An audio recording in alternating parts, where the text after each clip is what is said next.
إن القوات المسلحة إذ تنعى الشهيد البطل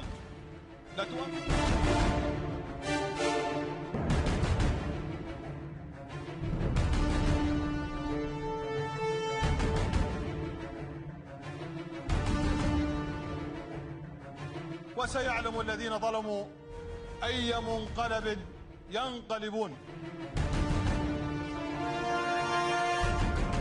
All right, folks, a little of Jordan TV showing how they're taking out revenge on ISIS. Joining us now is Major General Vallely, of course, retired Major General in the U.S. Army and founder of Stand Up America. General, I want to go first. Your take.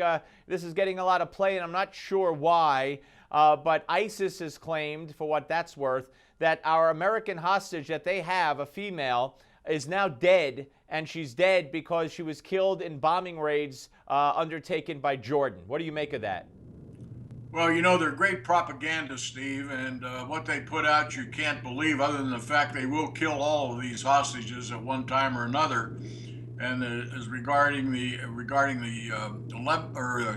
Jordanian pilot, you know, supposedly he was killed like January 3rd, right, over a month ago when they released that. So everything's for propaganda purposes, to enhance the ISIS image among the radicals, so they can recruit more and become, I would say, more strong in the eyes of all of the radicals over there. So it's a strengthening process. It's one to give them as much positive impact that can be gained by the hostages, the taking, the kidnapping, and then the beheading or the burning, as they did the Jordanian pilot. Let me ask you, General, if Jordan could have all this success, then why weren't we doing this all along? I mean, Jordan is no great military power. If they have the resolve, if we had that resolve earlier on, wouldn't we be way ahead by now?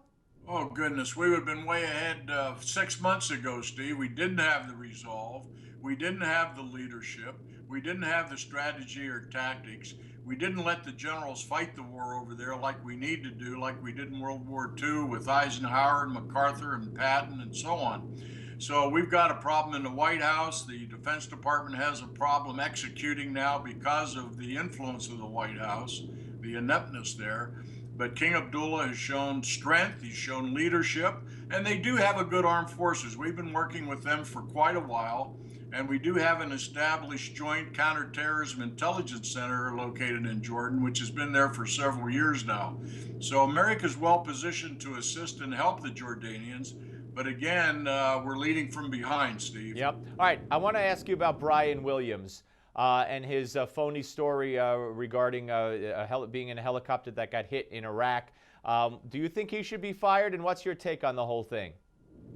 Well, I think, again, I've seen this before. We saw it with Hillary Clinton in Bosnia. I even witnessed it several times when I was in a combat zone in Vietnam. And what some of these individuals try to do is to enhance their own image, come off looking like some kind of a hero or warrior, and what happens is that the truth finally comes out. And so when they can present themselves in a combat environment as some kind of a hero, they enhance the story and they get caught up in it over the years. And that's what's happened to Brian Williams. I think we'll see his credibility, respect almost gone now, except for maybe some of the stalwart progressives at NBC that want to keep him around. But I think he's history as far as I'm concerned. Yeah, I want to put up a New York Post, a front page from today. I know you can't see it, but I will gladly describe it to you. It says, "A nose for news, Lion Brian war scandal engulfs NBC," and it's got a picture of Brian Williams with a Pinocchio nose that encompasses the whole front page. So it's pretty funny, but it's also a serious matter. When you start putting yourself as some kind of military hero, and when he talked about it on Letterman, he kept saying, we were going to drop a bridge. We did this, we did that. I don't know if he's delusional or not. Well, he probably is, and he's caught up in his own manifestations of that experience and the lie and the story. But I can remember, Steve, in Vietnam and Saigon, where many of the correspondents hung out at the hotels there, with just a few getting out into the combat areas, but yet you'd hear stories coming from some of these was General, great seeing you. Best of luck in your brand new home, and thank you. We'll speak to you soon.